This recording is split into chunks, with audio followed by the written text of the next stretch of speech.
एक गांव में एक साधु रहता था जो भगवान पर बहुत विश्वास रखता था। एक दिन वह पेड़ के नीचे बैठा भगवान को याद कर रहा था। तभी अचानक वहां बाढ़ आ गई। चारों तरफ पानी ही पानी होने लगा। सभी लोग जान बचाकर ऊपर पहाड़ की ओर भागने लगे। भागते हुए लोगों ने देखा कि साधु महाराज अब भी बैठे तपस्या कर रहे हैं। उनमें से एक आदमी उनके पास गया और बोला, महाराज आप मेरे साथ पहाड़ की ओर चलो, नहीं तो डूब जाओगे। साधु ने उत्तर दिया और कहा, हमें क्या होगा, मैं भगवान की इतना तपस्या करता हूँ, मुझे कुछ नहीं हो सकता है, मुझे भगवान अपने आप बचाएगा, तुम जाओ। धीरे धीरे पानी साधु के कमर तक आ पहुंचा। तभी उसके पास एक नाव वाला आया और उसमें सवार नाविक बोला, साधु महाराज आओ मेरे नाव में बैठ जाओ, मैं आपको कहीं सुरक्षित स्थान पर छोड़ देता हूँ। मगर साधु महाराज अपने हट पे अड़े रहे और नाविक से बोले, अरे मूर्ख तुम जाओ, अपनी जान बचाओ, मुझे कुछ नहीं होगा, मेरा भगवान मुझे बचा लेगा। इसी प्रकार पानी और बढ़ता ही गया। एक समय बाद पानी साधु के सिर तक आ पहुंचा। तभी वहां गड़गड़ाहट की आवाज़ सुनाई दी। साधु ऊपर देखा तो ऊपर हेलीकॉप्टर से एक आदमी उसके तरफ रस्सी फेंका और बोला, महाराज इस रस्सी को पकड़ ऊपर आ जाओ, मैं आपको सुरक्षित स्थान पर कहीं छोड़ दूंगा।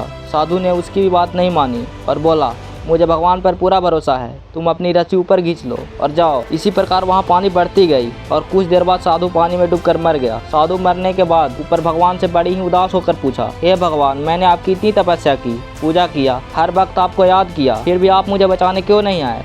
इस पर भगवान ने उत्तर दिया, अरे मूर्ख, मैं तो तुम्हें बचाने 3 बार आया। पहली बार उस व्यक्ति के रूप में, दूसरी बार उस नाविक के रूप में और तीसरी बार बचाव दल के रूप में हेलीकॉप्टर से, मगर तुमने तीनों बार मुझे पहचानने से इनकार कर दिया। दोस्तों, इसी तरह जिंदगी में हमें ऊपर वाला कई मौके देता है, लेकिन हम उन मौक़ों को ठुकरा देते हैं और पता नहीं किस चीज़ का इंतजार कर रहे होते हैं कि वो होगा तभी मैं करूँगा, और अपना बात पर अड़े रहने के कारण एक वक्त बाद वह मौका भी हमारे हाथ से निकल जाता है। इसीलिए कभी किसी का इंतजार मत करो, किसी के भरोसे मत बैठो। तुम्हें तुमसे अच्छा कौन जानता है, तुम्हारे लिए तुमसे अच्छा कौन कर सकता है। इंतजार करना बंद करो और आज से अभी से जो करना शुरू करो।